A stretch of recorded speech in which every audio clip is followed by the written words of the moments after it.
Hello everybody and welcome back to the ESL UK Premiership. My name is Munchables and joining me once again is the wonderful Ex-Scoundrel. How are you doing, man? Wonderful, wonderful. We've had some brilliant games so far today, Munch, and it has been a joy to see some of the top of the UK talent showing off what they've learnt from this new week of pre-season.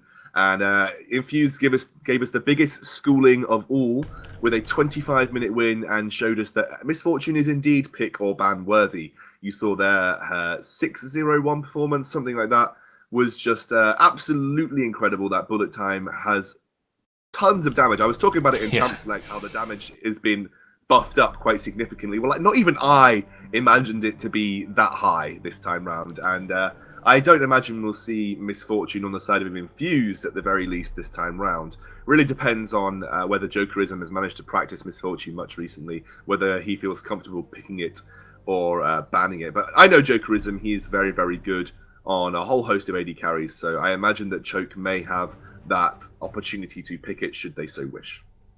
Yeah, absolutely. Graves going to be banned out, as well as Lulu and Fiora. Lulu, despite all of the new changes in the new patch, Lulu still a staple pick for many teams. Just so much utility on that champion, and we're going to see Jax and Yasuo bans to follow that as well. So yeah, Yasuo, very strong champion right now. We saw Yasuo, yeah. We saw Flaxis on Yasuo. Fiora going to be banned out against Alphari, Jax and Tam Kench. Misfortune is available. Is this first pick worthy for Choke? That's going to be the question, isn't it? So Tam Kench, like you say, banned out here. So not going to see the Frog on the Rift this time. Except for George, of course. He's always going to be there. But we'll have to see what the first pick is going to be. Obviously, Misfortune is available, as you mentioned. We've seen Vayne picked up as well. Not to any great success, though, and it's actually going to be Lee Sin. So a lot of these teams really favouring the junglers for the first picks. They are, and this is happening quite a lot. They're going to take Lee Sin for Nocturnal Plex. You said that how that's been a champion that he has been playing more recently. He's strayed away from that Rex side that we used to see him play in the earlier portions in the spring split version of the ESL Premiership. And they are now thinking about first picks for the side of Infused. Now, Misfortune is available. Do they think they're being baited into picking Misfortune up, though? It's going to be Maxdor and Elise. Now, we've seen Elise in action already, and she is a powerful, powerful jungler, and they are going to take Misfortune much. Yeah, so two super powerful pickups here for Infused. They're going to be very happy with those lock-ins. I've got to say, I'm a little bit surprised that Misfortune was just let through into the hands of Polk again. I feel like this might be a matter of Choke sort of saying, okay, it went horribly wrong last time. She got a super huge lead to start off the game. This time we're going to do it differently. Definitely. They are potentially going to pick up the Echo for themselves, which obviously you can never really say until they obviously lock in. But I think Echo away from Charlie T could be a cool response. But they are going to take the Corki and the Braum. They're going to take a very, very defensive but also potentially offensive lane in this bot lane. Obviously, Braum has the capability to be both offensive and defensive. And actually, I think that's a solid pickup because I believe Unbreakable should shield entire waves of Misfortune's ultimate. Yeah. So once they hit the Unbreakable, I don't think they split like any other projectile. I think the entire wave counts as one entity, and they believe once it hits the Unbreakable, it stops that entire wave. So a bit like the Nami ultimate, Munch. It doesn't split the Nami wave. The wave just immediately stops when it hits the Braum. Yeah, absolutely. And we'll see whether we're going to see Haddo in those correct positions to just completely deny the Misfortune ultimate. And honestly, very well drafted by Choke. They've established that bullet time was the massive issue that they were having last game coming out from Poilk. So they've just gone straight up for a counter pick to that. They've gone, okay, we're just going to pick Braum. We're just going to completely deny that ultimate from happening. This is the first time I've seen Corki played on this new patch. Now, obviously, Corki got changed pretty significantly with the new patch. Yeah, so Corki had a whole host of changes, but I'll sum them up to you very, very quickly. His auto attacks now do a even split between magic damage and physical damage. And his auto attacks do 110% of his base attack damage, I believe. I'll just double check. I think it's base attack damage. Anyway, that point's not the relevant point. The relevant point is that he's now this true encapsulation of a hybrid AD carry. He does both magic and physical damage on just his auto attacks. And also, after 8 minutes into the game, he can go back to base to pick up the package, in inverted commas. And the package just works as a augmentation to his Valkyrie, where he can knock people away and do a little bit extra damage. So it's kind of like an extended range Valkyrie where he drops bombs. It's pretty cool when you see it happen. And hopefully we'll see Jokerism pull a little bit out of this game. Raveno going to be taking the LeBlanc here, and it will be a numlocked on the Olaf. Yeah, it certainly will. So Olaf going to be locked in. Very excited to see this one. It's a little while since I've seen an Olaf, but every time you see it, it's the kind of champion that you're just like, why is this not picked every game? If he can get ahead, you're just so difficult to deal with. It's so hard to stop that charging Viking when he uses that Ragnarok, obviously immune to CC. And against the composition that Infused are starting to lock in, or have finished locking in now, a whole lot of pick on the side there against an Olaf is not going to be that effective. Yeah, but Olaf is, I think, he's going to have a pretty tough time in lane versus the Renekton, especially in the early portions. If he can get some good undertow harass and maybe sort of try to trade with Alfari that way, there may be the opportunity for him to do well. But, you know, Renekton just is out and out a lane bully here. And I think it'll be difficult for Numlock to get rolling. But I agree, Numlock is the perfect pickup into what is basically a huge pick composition. He's never going to be completely picked off. But you've got to remember that Ragnarok is great for avoiding the CC, but you're still facing a whole host of damage here. So they might be able to burst him before he even gets away.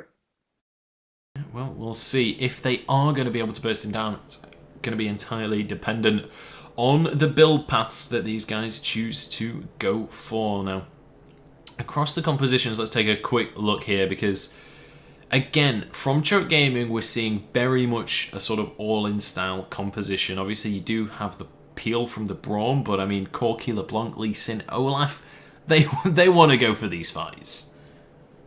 Yeah, I mean,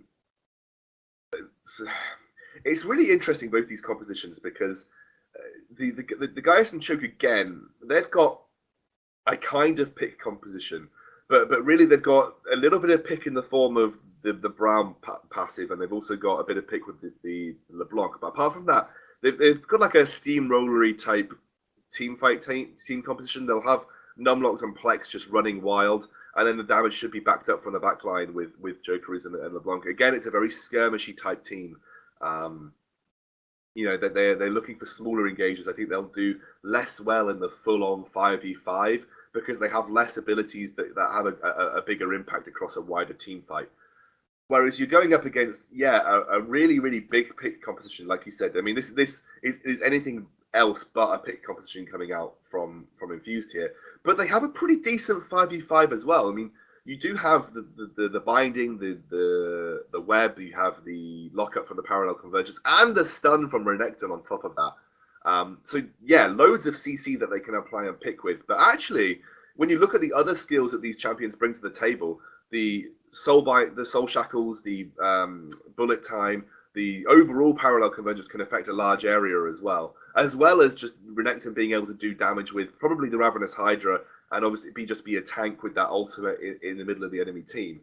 They actually bring a pretty decent 5v5 to the table as well. I think it's a nice multifaceted composition coming out from Infused here. Whereas I kind of looking over at the other side to Choke, and they've got like this pick composition that is really good at single target DPS. You've got a little bit of AoE coming in with Corki, but really they're just looking to isolate and kill one person at a time. You know, they'll probably combo Raveno and Numlock together. But I think they'll be less likely to be looking for 5v5s here unless they're ahead. They'll be looking for the smaller skirmishes. Yeah, we'll see if they're going to be able to find those skirmishes. Obviously, both of these teams are going to be well aware of what their opponent's composition excels at and should be able to try and play around those as we head towards Summoner's Rift. Just 30 seconds left on the delay and we'll be able to get this game underway for you guys. But once again, Jungler-wise, we're seeing two very aggressive early game junglers. So much pressure can come out from Elise. So much pressure can come out from Lee Sin. I really feel like we're going to see a similar state of the game as what we've seen in the last 3 games of today, where you've got 2 powerful early game junglers and a whole lot of ganks.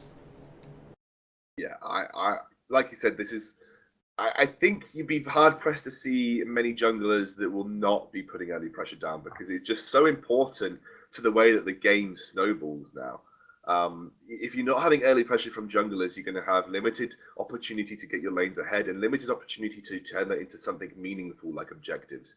And this is really important, just especially with the way the game plays out. There's no time to get the junglers rolling anymore. There's no time to allow junglers to go full Meteos and just farm their way up and have an impact later on. Because by later on, it's just too late. Games are won practically within 15 minutes now, Munch. You have 15 minutes really to make a huge impact in the early game, or it's going to be a little bit more difficult. But every game I feel we've seen today has been decided by 18 to 20 minutes. Almost entirely decided by 18 to 20 minutes. And that's just how this patch works. So we keep banging on about it. This is the story of this week. It's the new patch. But more importantly, what does this mean for both of these teams, Munch? Because if Choke don't win this series, they lose their top spot, right? And I believe they lose it to FM. Yes. And if Infused win, what does it mean for them? Well, Infused right now, it's kind of hard to say how they position in the standings, because they've had a couple of games that have been delayed that they haven't played yet. This will be their 4th best of 3 in the whole tournament so far. They've already played against 3 out of the 4 of the bottom 4 teams, and now this is their first one against one of these top 4 teams. But with how strong Choke have been looking recently, if Infused are able to just run away with this series, if they can take this second game like they took the first one, it could be very, very bad news for Exertis and FM later on when they have to play against Infused. Yeah, I mean, Infused, like you said, they've actually had a lot of their games against the top teams. They've already. Is this their first game so far against Choke, or is it? They've had other games against top teams, but if they're doing this well against the top teams, is what I'm trying to say.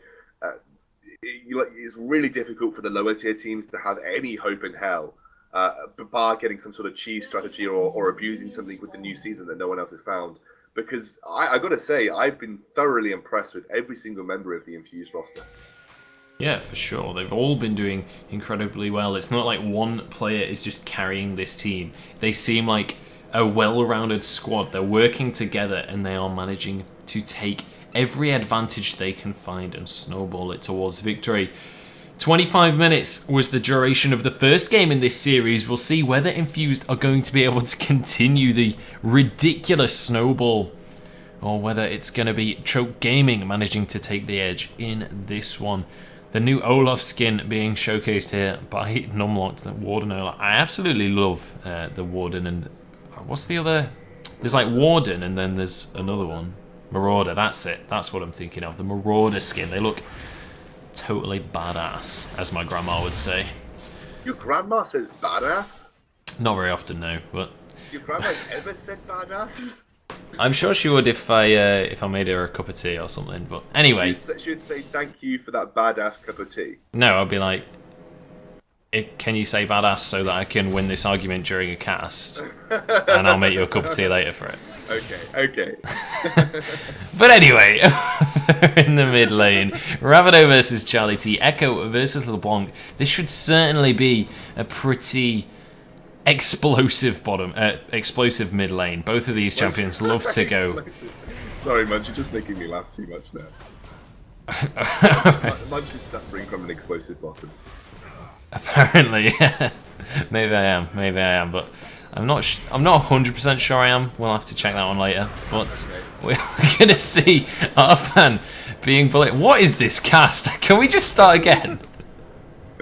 No, hello and welcome to the UK Premiership. I like this. Let's keep going. So the Haddo going to be throwing out his Winter's Bite onto our fan. Pretty safe start from both of the teams so far. No first bloods just yet. 4K apiece. Let's see what the junglers decide to do on this one. Well, it looks like they're going potentially toward the top lane.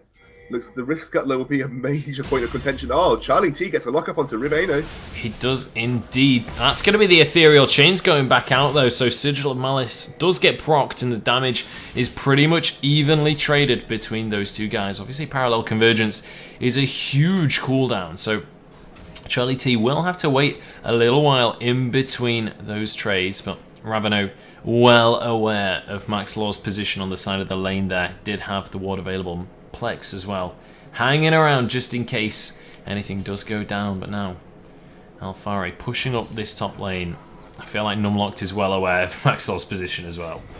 Yeah, Numlocked has a good idea where Max Law is because of a nice little ward thrown down there. I believe that was put down by Lee Sin actually, so it's a nice ward from Nocturnal Plex, just keeping Numlocked safe in that top lane. Alphari pushing the wave pretty aggressively into Numlocked's turret.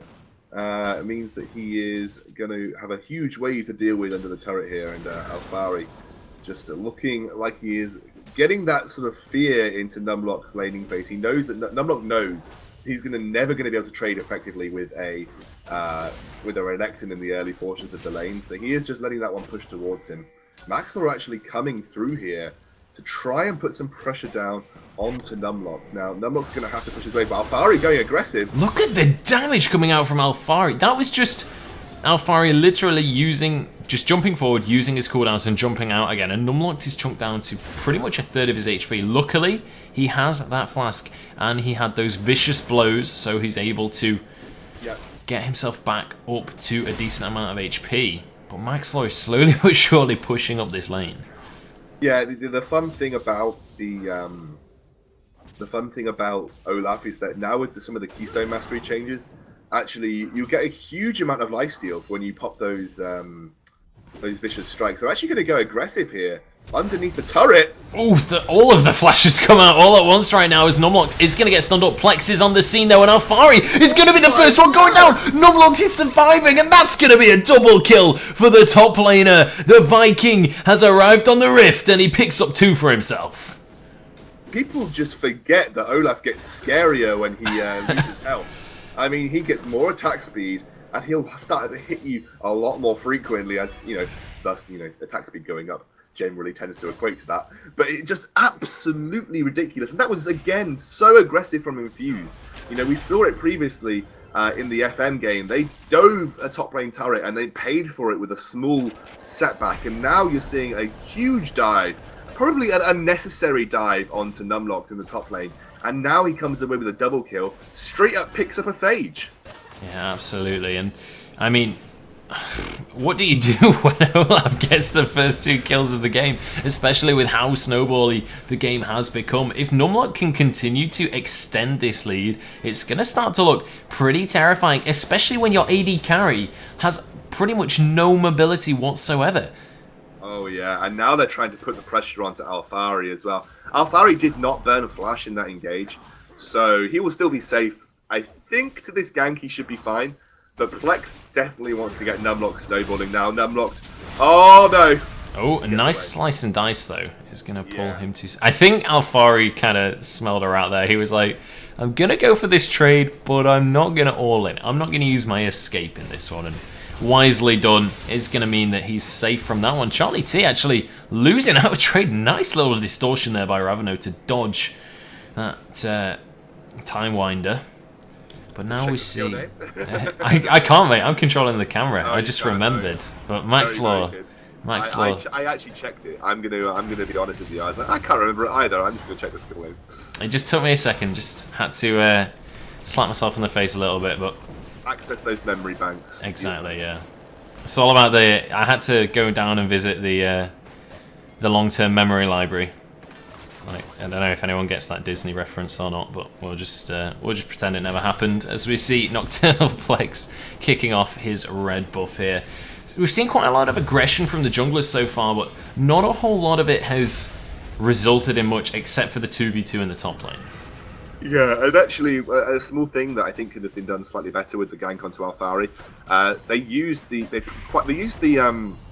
Sonic Wave moderately prematurely, and actually ended up, giving Alfari a free ticket without having to burn his flash. Had Plex just walked in and tried to use Tempest and Cripple, then used his Sonic Wave afterwards, it might have been slightly better. Maybe would have burnt the flash, not entirely 100% sure, but small things, small things.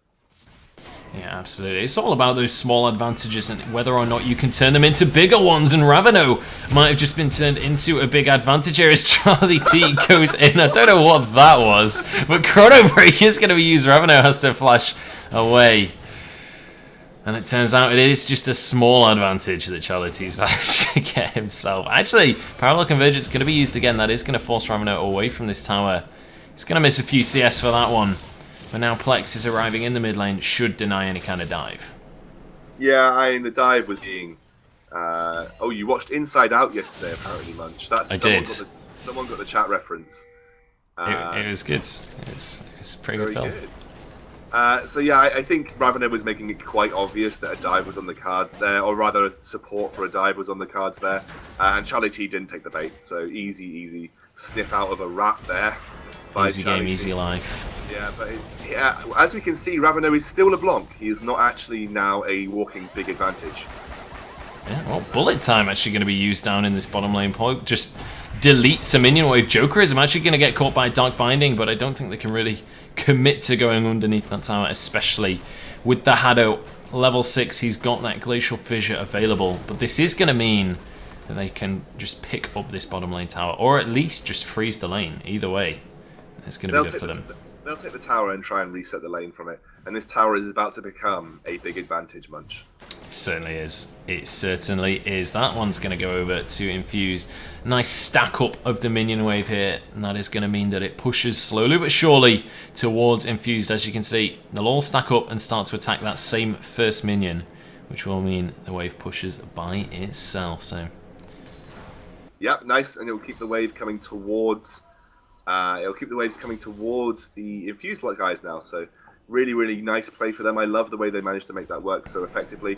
Caster minions are getting taken out pretty nicely by the melee minions from the side of Choke as well. So good stack up, like you said. And actually, Infused. Yeah, I love how we just like play by playing the minion wave. Yeah, play by playing the minions. So that's the most exciting thing. The battle is on. The cannons are firing. Wave management with Munch and X Scoundrel. Tune in every week. I live a sad life, but they managed to claw back half of the gold deficit that they had. And actually, Charlie T going aggressive onto Ravano. He is indeed. Some excellent trades coming out from Charlie T. The Chrono Break going to be used, but Nocturnal Plex is on the case. That's going to be the Ethereal Chains, and that's going to be Dragon's Rage executing the mid laner. Plex incredibly low as well as Ravano. In fact, no, it's just the clone. And Maxlaw has to back away from this one. What HP did Plex escape on there? Plex escaped on, I think he had a good 150, so it wasn't as close as it previously seemed. But, okay, so that was really interesting what happened there. Charlie T actually made a really awesome play had Nocturnal Plex not been there. But he made the play having already seen Nocturnal Plex. I guess it was just too hard to resist. He actually used the Chrono Break. I had to access memory banks as well. He used the Chrono Break to predict the distortion jump back from Ravano and try and take him out, but he just didn't have the damage in his back pocket. And actually, because Nocturnal Plex turned up, Charlie T basically gave away one of the best mechanisms he had for escaping the gank in sort of a follied attempt to try and take out Ravano on that LeBlanc. Yeah, absolutely. We do see a bit of a lane swap coming out here. Alfari has gone down to this bottom lane, which has meant we have the Haddo up in the top lane with Numlocked in this 2 versus 2 against Polk and Arfan. So a lot of solo XP going to be going over to Jokerism here. Yeah, and that's good for Jokerism and good for the Infused lineup. You know, they want to get a bit more solo experience and gold onto their AD carry. But it does mean it's going to give Infused the chance to push this top lane turret. Now, there's a good anti-siege. Haddo has moved up with Numlock to attempt to stop this from happening. And actually, Plex is here as well. So there is that warning signs for Infused. They don't want to be overstepping their boundaries in the top lane too much. Haddo actually going to back off because huge push coming out here from Alfari and Maxlaw. They're already down to this second turret. They are indeed, and there's not a whole lot Jokerism can do about that one with no mana to boot. The rest of Choke Gaming does head over towards this bottom side of the map to help defend this one, and it is going to mean that Maxor and Alfari have to just settle for the Krugs for now. Well, across the map, a whole lot of pressure coming out from Infused, and despite the 3-kill lead, there's only a 500 gold lead in favour of Choke. It's becoming more and more like to Heroes of the Storm, you know, with this patch, because it's like kills actually don't mean as much. You can have a huge kill deficit, but if objectives are similar, you've managed to keep the global gold and similar. Oh, that's the special of delivery right there. Yeah, absolutely. Jokerism gets the massive Valkyrie across Maxlor, incredibly low. He's going to repel, but he's not going to last much longer. He's going to go down to the hands of Plex, who gets a beautiful kick onto Charlie T and Alfari. Charlie T having to chrono break away. He's going to go down. No, he's not. That's going to be a double kill for Alfari. Renekton is in the building, and he gets himself too. And now Ravano looking to try and finish anyone he can find. He's looking for Echo right now. Charlie T, there's no parallel convergence for him, and that's just going to be a flash distortion. And that is going to be a kill into the hands of Ravano. Yeah, and actually Charlie T used that a little bit prematurely there under the turret. I'm not sure what he was attempting to shield when he went back, but yeah, it does give a lot of time to Polik in the top lane to take that top lane turret. So that's another chunk of global gold, and actually gets Infused their first gold lead of the game. It does indeed. So now 5-2 is the scoreline, and even with the advantage in Choke's favour, as you say, the gold still going over towards Infused. Only 500 though, so at almost 15 minutes, this is definitely the closest game we have seen on the pre-season patch. Basically, before this, the game has already been pretty much won at this point. Hado has been caught out here, but there's just not really any damage to write home about from Arfan and Maxlor. Yeah, it's been really close, and it's because objectives just haven't been falling as quickly either. Laning phase has been slightly more, or rather, extended to what we've seen previously. Actually, yeah, this is a pretty close game. I think once someone gets that small advantage and they can start to run away with it, it will become a lot more fast-paced. But like you said, most games have been almost decided by this point. And I think a lot of that is because people don't know how powerful champions are with the reworks, especially like Misfortune. I do think that Choke got caught a bit off guard there. You know, I feel like they didn't completely respect the new Misfortune changes, and now they are respecting it. Now they know what kind of damage she can do. And you're seeing that she's not snowballing out of control this time round. And I like that. It's all a little bit more pacified from the Choke lineup. They're just waiting this one out. And actually, I wasn't so impressed with Ravano last game versus Charlie T. Way more impressed with him now, but he will just lose his turret.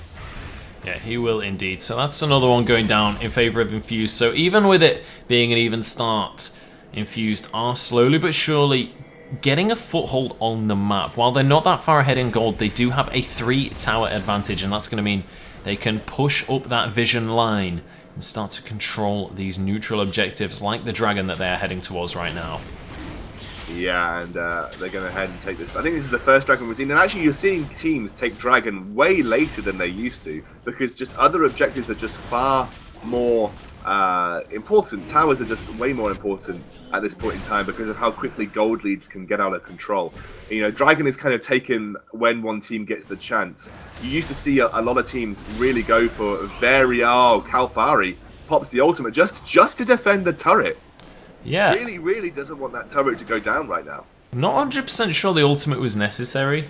I think he might have just been able to get away with that one anyway, but he is going to be able to defend that tower, importantly, which keeps the control of that top side jungle, and as well, the control of the Rift Herald.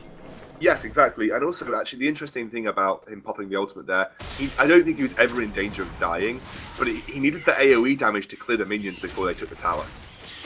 Those caster minions were very close to taking that tower down, and without the AoE damage, because he'd already used his Culver Weak, or Culver Meek rather, he'd already used his Culver Meek, he actually needed the AoE damage to stop the caster minions from taking the tower, which is, I guess with the short cooldown that Dominus is on, it doesn't matter too much. Because it's basically less than a 2-minute cooldown, so he should have it by the next time that he needs it. But that tower is basically 2 auto attacks from death, and towers actually lose their magic resistant armor bonus when there are no enemy minions nearby now. So basically, Jokerism could walk up to that turret with no minions and probably get that down in one shot. Well, we'll see if he does opt to go for that one. Obviously, you are going to have to extend somewhat to try and get that last hit on. So he needs to be careful of where the rest of his and the enemy team are at the time. But they should be able to secure that objective for themselves with the 3 people that they have sent up towards this top lane. Alfari, with Dominus on cooldown, will not be able to defend this tower, and that's going to be the last auto attack coming out from Joe.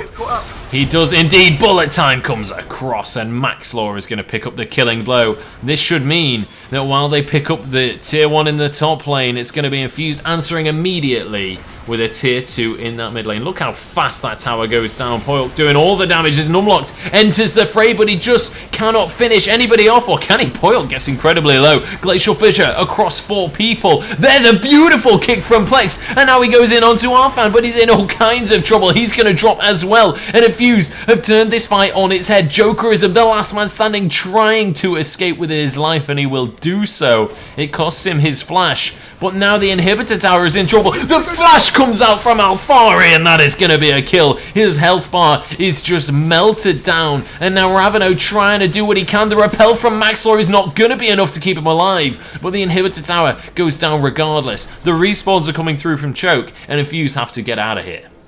Yeah, and they do get the inhibitor turret, however, Raveno is going to take down. Now, I actually made a mistake earlier. I talked about, that was a nice binding. I actually had a mastery emote.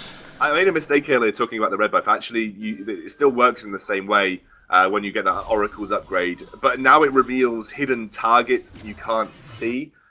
So basically, it notices when there are like minions over the wall. When you're walking with it, it can tell you that the red buff is up from over the wall without having to ward there. Yeah, it's got some cool changes to it. Yeah, definitely a cool little upgrade on that one.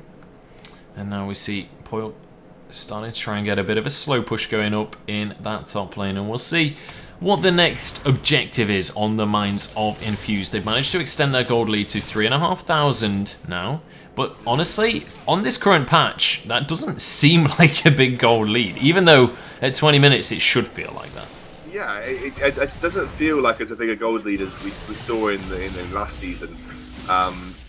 You know, at this point in time, 3K would be quite a commanding lead, but you just feel like this game is still very much on the edge, and that's because of just Riot have basically increased the amount of gold available for teams to pick up, so things can snowball very quickly, but things can also turn around pretty quickly. Now, we haven't really seen many comeback mechanics when a team is wildly ahead, but maybe there will be comeback mechanics for these small leads like we see here. You know, 3K is very easily turned around at 20 minutes, and especially on this patch, you're seeing that these fights are very close between the two sides. Yeah, they absolutely are. Blue buff going to be taken away. Arfan trying to steal that one. Not quite going to be able to find it, though. And now the Haddo just trying to clear vision. Not quite going to be able to, though. The Baron is on the map. One dragon has been taken, and that one's going to be respawning in 1 minute and 15 seconds. But it's Infused who are looking to push down this middle lane. There is an open inhibitor, and they're looking to hopefully take control of it. Yeah, I need to ask you a question, Munch. Did Alfari start with Ravenous Hydra? Because I feel like he started with Ravenous Hydra, and now he's got the Titanic. And if that is the case, then we've seen that is OP. Swap. That is OP right there. With a magical OP free swap of Titanic and Ravenous. Well, which I think super interesting. I think it's cool as a concept. Munch thinks it's the most OP thing to have ever happened to League of Legends by his reaction from last game. That's more OP than Release Vayne right there. That's more OP than Release Zinzao. Oof, I don't know if I'd go that far. But we do see Infused seem to be. We saw this last game as well. Infused seem to get these leads to start with, and then seem to run out of gusto. Not quite be sure what to do with themselves for this lull in the mid game, and then suddenly they go, oh yeah, there's like towers and things that we can do, and then start to pick everything up again. Yeah, it looks like the mid lane outer turret may finally go down for Choke here. Raveno, but Raveno gets caught up. He does indeed. Poyok trying to do damage, but he can't commit, being MF. Nocturnal Plex trying to get onto the AD carry, but he has to flash away as Alfari is tanking everybody up. He's incredibly low, though, as the Mimic Sigil of Malice absolutely chunks his health bar out.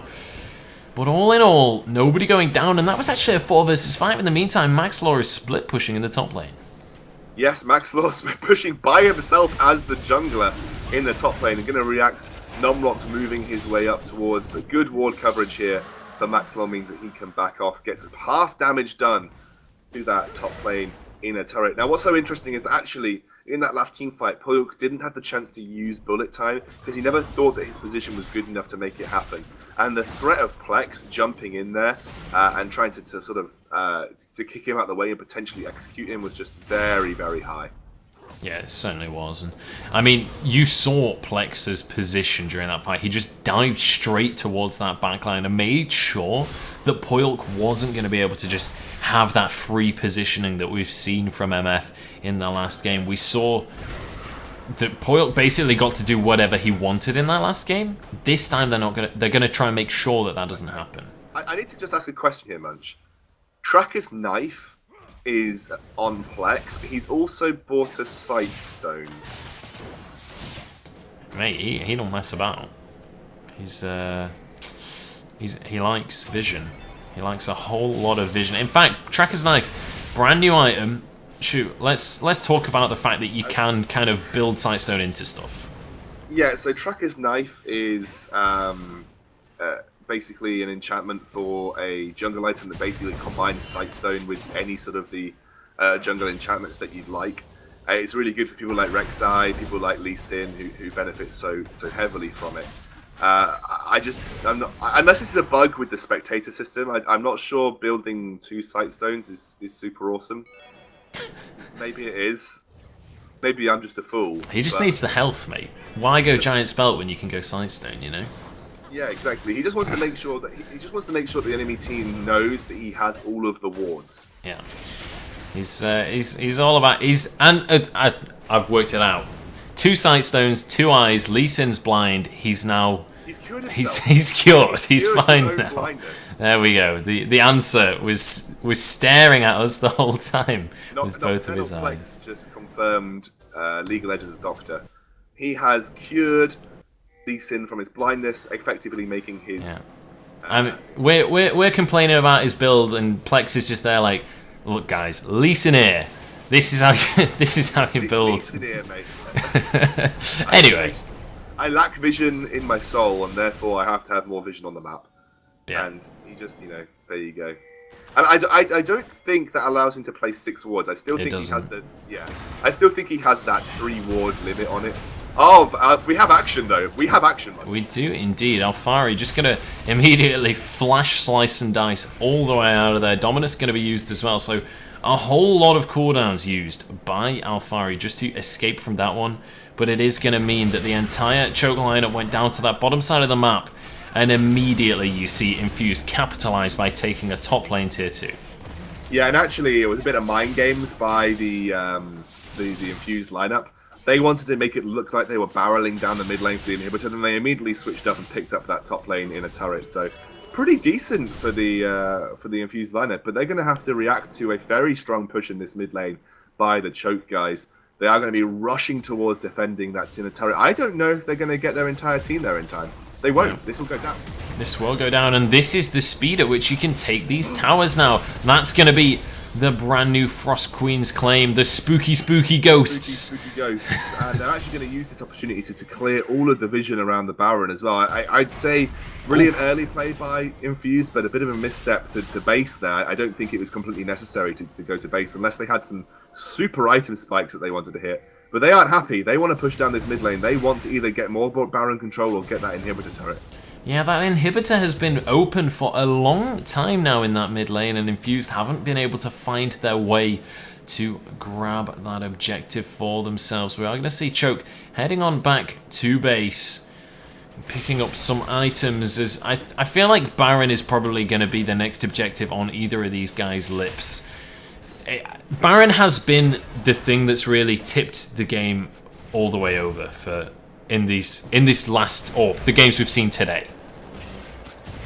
It is huge because it just benefits the way this patch is supposed to be played so much. This patch is supposed to be a tower pushing patch. You get early objectives, games snowball very quickly, and yeah, I mean having the Baron just aids everything that you want to do in that scenario. So the spooky, scary ghosts come out once again. and Choke have to back off once again. Get your Lenny faces ready because Jokerism has grabbed his package and he's looking to start a fight. It looks like Baron might just be where the fight takes place. Ravano being very aggressive here, but he's going to be able to dodge away from the cocoon out of Maxlaw. But Plex is going ham. He gets the insect onto Maxlaw, who is taken immediately off the map. Charlie T doing what damage he can as Plex has to get out. Chrono Break only lands onto the Haddo, and the shutdown comes through. Bullet Time comes out though and gets a triple kill immediately. Poilk just turns the fight on its head, flashes for the kill onto Ravano and picks up the Quadra. Jokerism has no idea what just went wrong, and he has to sail away on his little red plane. And he's got special delivery should he want it. You can see it hanging under his model. We're going to use There it it to get is. away there. Look at the size of that Valkyrie. It basically doubles in length, but this should be a free cleanup here. That was absolutely ridiculous from Point. That bullet time is game-changing now. Misfortune has to be a pick or ban for every single team so far. It is ridiculous the amount of damage she can do with that ultimate. And, you know, Choke just paid the price there. Actually, Ravano tried to go for the execute onto Poilk right at the end, and a singular auto attack from Misfortune did a third of the LeBlanc's health. So, just ridiculous what Misfortune can do this patch. Yeah, it is incredibly strong. And I mean, when we were in Champion Select, I'd not seen. This is the first time I've been seeing the new Misfortune in action. Is these games today? When you were saying there's picks and bans all over the shop for Misfortune, I was kind of like, really? Misfortune? Now I can understand why, Yeah. because that bullet time is terrifying. It's dirty, Munch. It's just a dirty ultimate right now. And, you know, it just, again, Choke had the opportunity to take that away. I imagine it's because Jokerism hasn't practiced it yet on the new patch, but I think every AD carry watching this will be saying, I need to get some practice onto Misfortune now. Charlie T, he's going aggressive. The Choke lineup has split. They are indeed. Numlock going to be the focus target. Ragnarok immediately used. He has to flash as well as Haddo is going to be taken on down. Plex is getting stunned up and everybody is getting chased on down to. Charlie T finishes one. He's looking to try and turn it into two as Plex is taken out by Alfari. Numlock now going in, but there's the chrono break out of Charlie T. Pulls himself to safety. And now Infused with two catches. Pushing up the mid lane where they already have the inhibitor. Maybe they head towards the Baron. Yeah, they head towards the Baron for sure. There is no maybe about that statement, my friend Munch. It is a Baron for dinner tonight for Infused, and that should be one of the sealing moments. Actually, they're even only 5k gold ahead at this point in time. This is a fairly minor gold lead for all of the games that we've seen today, but that was pure exploitation of just poor map awareness and positioning. Oh, Arfan in a whole lot of trouble though. Ravano looking to try and pick up a kill, but the spell shield comes out, and in the meantime, Poilk gets a solo kill on someone. Charlie T one-shots Jokerism. Glacial Fissure isn't even going to connect, and now they take the blue buff as insult to injury. They've got the Baron to work with, and the inhibitors of Choke Gaming might just have run out of time. 6,000 gold in favor of Infused, and they're looking to be in a commanding position. Yes, they are. This is a beautiful, beautiful display of another fantastic Misfortune competition. I gotta say again, Jokerism and Ravano, the two major sources of damage for Choke, were taking Dragon. And actually, Infused saw that, and they barreled everything. All of their flashes, and Arfans has just come back up, so it wasn't available for that last fight, but all of their flashes and all of their lockdown onto the three remaining Choke members in that mid lane, and it resulted in a fantastic, fantastic turnaround here for Infused. I mean, it wasn't really a turnaround, they were already winning, but, you know, they basically allowed them to put their foot on the gas pedal pretty hard, and you're going to see them probably run away with most of the rest of the turrets in the game here, because I don't know what Choke can do to defend against this. No, absolutely not, and that's how it's kind of felt on this new patch. Is when you do slowly but surely start to fall behind, what can you do to pull yourself back in? We'll see if Choke have an answer for us as the bottom lane inhibitor tower is starting to get pressured out. Hado taking a huge amount of damage here as Poyok very aggressively walks forward. Plex looking for the insect, but he just cannot survive long enough. Numlock trying to get onto the AD carry, but a double kill comes through for Maxlaw. Bullet time is going to be enough to force the Zhonya's from Ravano. He does manage to mimic his way out of there, but Hado is caught up by a binding, and Alfari is more than ready to capitalize on that. There's another kill. Charlie T is going to go down. Jokerism gets some kind of answer for this, but it's for an inhibitor. Poyok is somehow surviving. The lifesteal comes out. Ravano now onto his fountain, but he's going to go down to Maxlaw. It is going to be 2 kills for Choke, but an ace for Infused, and a second game in this series. 2-0 Infused take this best of 3 against Choke. Oh, wow. I mean, I'm going to be completely honest with you, Munch. We thought that was a long game, but it was still only 33 minutes. And we said it time and time again. Once you get that singular attempt into the base, and once you get that singular crack, especially with Baron, it's so easy to just outright end the game then and there. And I think death timers have also been increased ever so slightly from the last patch as well. I believe that was one of the patch notes. It means that if you're dead for longer in the early portions of the game, it's going to be far easier to end. And given that the average LCS game and the average Worlds game was between like 35 and 38 minutes, this patch has dropped probably the average game to between 28 and 30 minutes. That's like a 10-minute drop of game time from this patch that we've seen so far. Yeah, absolutely. And I mean, that was a 33-minute game. That was the longest game of the UK Premiership since the pre-season changes. And that, I mean, that was like 33 minutes before preseason is longer than the average game, I think. I think the average game is like 35 minutes before preseason. Shorter than the average game, you mean? Yeah, that's what sorry. But, I mean, you can see that the game has really been accelerated. And honestly, me personally, I've enjoyed casting these new accelerated games a whole lot. It's great for the play-by-play because you just get so much to say all the time. It's just difficult. I mean, it's. I guess players will find it frustrating because once you lose that early advantage, you find it very difficult to make your way back into the game.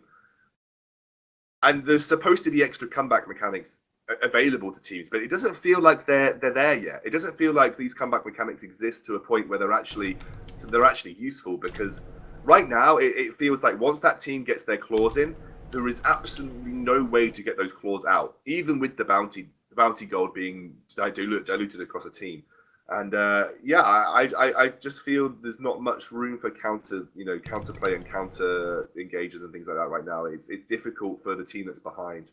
But all credit to Infused. They played a great competition. They exploited an AD carry who is potentially in one of the most powerful states she's been in since release.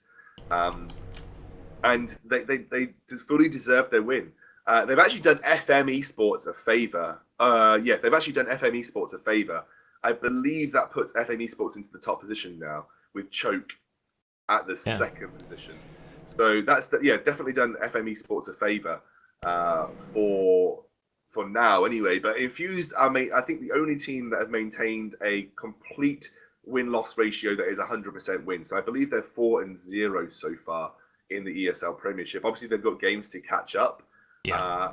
But you would imagine, based on that performance, who is going to stop them?